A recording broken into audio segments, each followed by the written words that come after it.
I'll be cheering on Rutgers for next week. Uh-oh. Wow. Now wait till he gets out of camera view and then take him down in the hall. No. Take care. Wow. Really nice guy till that. Court does call the case. People State of Michigan versus Chloe Whitsett. Edward Dirks on behalf of Chloe Whitsett. Oh, Chloe Whitsett. Okay. Your Honor, today's time and date set for probable cause conference. We adjourned last time for her to obtain counsel. My update from last time is she does report to me that she did obtain counsel and would plan to have them here at the next hearing. On her behalf, I'd ask for an adjournment. Counsel approach. Counsel approach. Ma'am, have you retained other counsel? I think you indicated that the last time. Yes, I have. But it was very last minute when I paid them. And again, the counsel that I have retained, I really did not want to say the name of the Perkins group, but the attorney is either a representative directly of the Todd Russell Perkins group or a referral from him, because like I said, this is a favor. I was telling him that it's a favor to me. He's not even charging me what he charges normal people. I didn't even give him what. Okay, Just in my I don't bond. need to know all of that. Yeah, well, I'm just saying But yes, what I I'm have. gonna do is I'll adjourn this out 2 weeks to the 25th at 9 a.m. or your time that's set by the That's court. fine. That's enough time. And ma'am, the last time that you were here, we had a problem, and I'm just gonna call it what is your attitude or somewhat your demeanor. And that, I thought we were straight when you left, but you're sending what at least people are considering harassing emails to the Department of Community Corrections. Mhm. What I'm saying is outside of what's required. That's why I'm asking. I'm driving. I think what she's What can it modified is what I'm saying. Because right now, they're not going to modify it. You can ask to modify it the next court date. okay, yes, I have it. They will. Ma'am, How can they do it with- I don't want, there is no reason for you to be emailing them. Well, they were, No, just- no, sir, no communications. If Other they than call to you, drop. you talk to them, that's it. But Yes, sir. this stuff, I don't know why you're trying to do this. Because this is just, you almost got yourself locked up the last time that you were here. By me. I can't say anything. And finally, you got yourself calmed down. I passed it because I didn't know what was bothering you. I passed it. When you left the podium and you left my courtroom, I thought we were all on the same page about how people should be treated and how we were going to do everything. And then I get here now and I get this. So I'm just going to tell you, I don't want anything improper. If you've got an attorney and you've got to, for whatever reason, express something or communicate, tell your attorney and have them communicate with community corrections. I'm just going to give you this admonition. If I get something like this again, I'm likely going to revoke your bond. Did you hear me, ma'am? Yes, sir. All right. I just don't want to see it. There's no reason for it.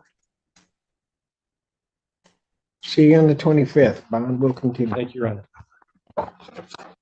Public Defender Jay Bellinger on behalf of Mr. Belcher, who stands to my right. Mr. Belcher, will you please state your name for the record? I am Thomas Ryan Belcher. Thank you. I would also like to fire my public defender, please, Okay. at this time. Why is that? I don't feel he's giving me proper reputation. Okay. In what way? He's not giving me proper reputation. he wants to adjourn it, and I've asked him not to. He won't come to see me and talk about my case at all. So So nobody's talked to you about your case? a couple of times, Oh, but yeah, okay. I just don't feel he's fit for to represent me at this time. Really? Yes, sir. Oh, that's the only objection you have? At this moment, yes. And it's just him?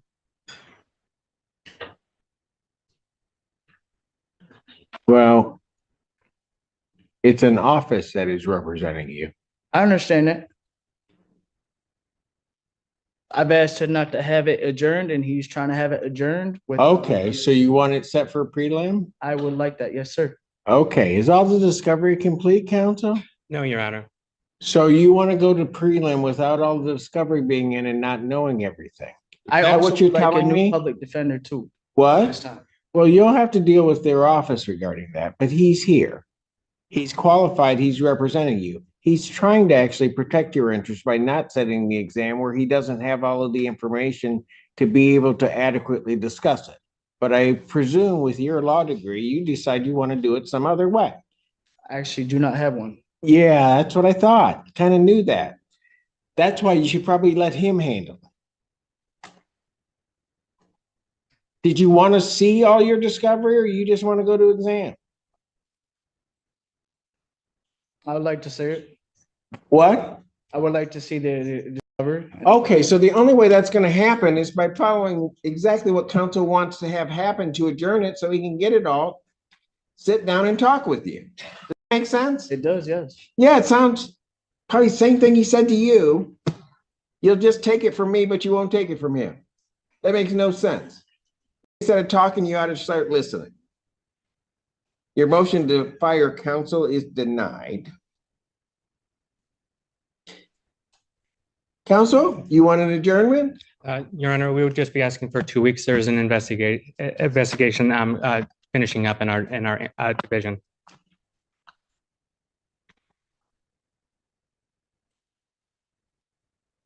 April 25th, 2024, 9 a.m. so that you can get all of the information and talk to your client. Thank you. Bond continued. Was there a finding on competency? Oh, actually, I believe There there is. was. Thank you Bring him for bringing back. that up. I just want to make sure before we. No, I don't know that, did we do the finding? I thought we had. If you did. No, we did not. No, it's okay. It's not your fault. The report indicates that he's competent. And Your Honor, we have reviewed that. I But do they have didn't hear what happened today. But anyway, never mind. Go ahead. we've been able to review that. Have given Mr. Belcher a copy of that as well. We would stipulate to the findings. People also stipulate to the finding. Defendant is found competent to stand trial in this matter. Court specifically would indicate that the defendant can understand the nature and objects of the proceedings against him and can rationally assist in his defense. Therefore, the defendant is deemed competent. Counsel, please file an order. And I'll set the probable cause for the time that I set on the 25th. Bond continued. Thank you. Your Honor. And Assistant Public Defender Jay Bonjo on behalf of Mr. Cyrus, who stands to my right. Mr. Cyrus, can you please state your name for the record? Yusuf Cyrus. You want to fire him too? No, Okay, all right. I just thought I started out trying to figure out what's going on. Go ahead. We're good, right? good. Your Honor, we If he had said yes, I would have said, wow. Anyway, go ahead.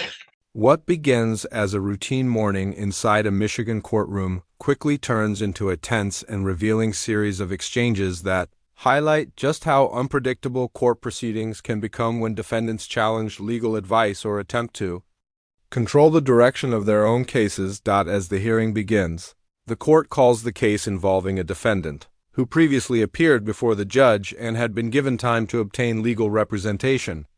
At the last hearing, the court had adjourned the case specifically so the defendant could hire an attorney to represent her moving forward when the case is called again.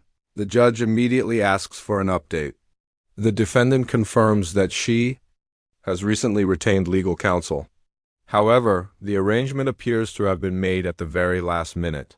She begins explaining the situation in detail, mentioning a legal group she contacted and stating that the attorney assisting her is doing so almost as a personal favor. before she can continue explaining the financial arrangement or the specifics of the attorney involved, the judge quickly cuts the explanation short. The court makes it clear that the details of how the attorney was hired or what they are charging are not relevant to the current proceeding. Instead, the judge decides to grant a short adjournment to allow the attorney time to formally appear in court and represent the defendant properly.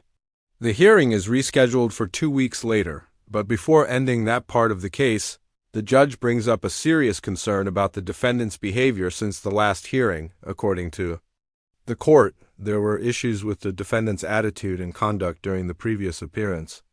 More concerning, the judge explains that he has received reports that the defendant has been sending what some officials believe are inappropriate or harassing emails to the Department of Community Corrections. The judge addresses the issue directly, warning the defendant that such behavior is unacceptable. Communication with community corrections, the court explains, must follow strict rules. If the department needs to speak with the defendant, they will contact her directly. The judge firmly instructs her not to send further emails or attempt to communicate outside of the official channels. According to the court, there is absolutely no reason for her to be contacting the department independently. At one point, the judge reveals just how serious the situation had become during the previous hearing. He states that her behavior had nearly resulted in her bond being revoked and her being taken into custody. The warning from the bench is clear and unmistakable. If the court receives another report of improper communication or behavior, the judge says he will likely revoke her bond immediately. The defendant acknowledges the warning and agrees to follow the instructions moving forward. With that matter addressed, the court proceeds to the next case on the docket, this time the defendant. Standing before the judge is a man represented by a public defender. As the hearing begins, the judge asks the defendant to state his name for the record, but almost immediately, the situation takes an unexpected turn. The defendant announces that he wants to fire his public defender. The judge asks why. At first, the defendant struggles to clearly explain his reasoning. He claims that his attorney is not properly representing him, and that he is unhappy with the way the case is being handled. According to the defendant, the attorney is trying to request an adjournment of the case. He says he has asked the attorney not to delay the proceedings, but the attorney is continuing to pursue a postponement anyway. He also claims that his attorney has not met with him enough to discuss the case. The judge listens carefully before responding. He explains that the attorney's request for an adjournment is actually intended to protect the defendant's legal interests.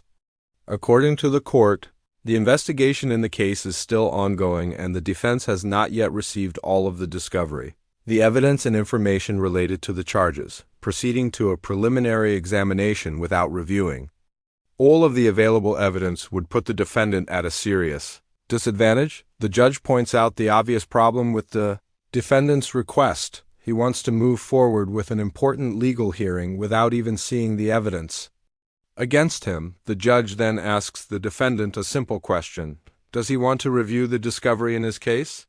When the defendant answers yes, the judge explains that the only way that can happen is by allowing the adjournment his attorney requested. The courtroom exchange becomes slightly tense as the judge expresses frustration that the defendant seems unwilling to listen to the same advice coming from his own attorney. At one point, the judge sarcastically asks whether the defendant has a law degree. When the defendant admits that he does not, the judge bluntly responds that this is exactly why he should allow his trained attorney to handle the legal strategy. Ultimately, the judge denies the defendant's request to fire his attorney.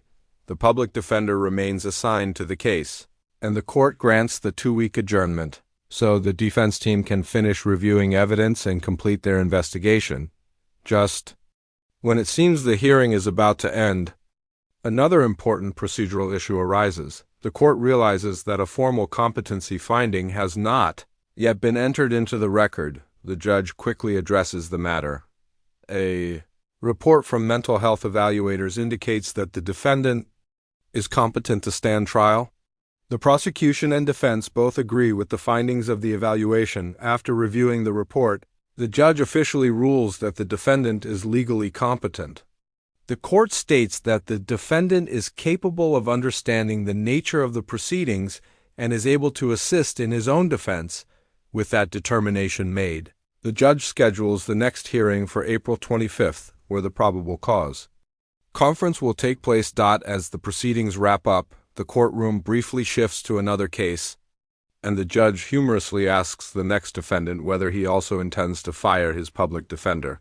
The comment draws a moment of light. Humor after an otherwise tense and complicated series of courtroom exchanges, but beneath the brief moment of laughter, the hearing serves as a powerful reminder of how critical legal guidance can be inside a courtroom. In just a few minutes, the court dealt with issues ranging from courtroom behavior and bond conditions to disputes over legal representation and questions about competency. And through it all, the judge repeatedly emphasized one central point: navigating the justice system without understanding its procedures can quickly create problems that are far more serious than defendants realize.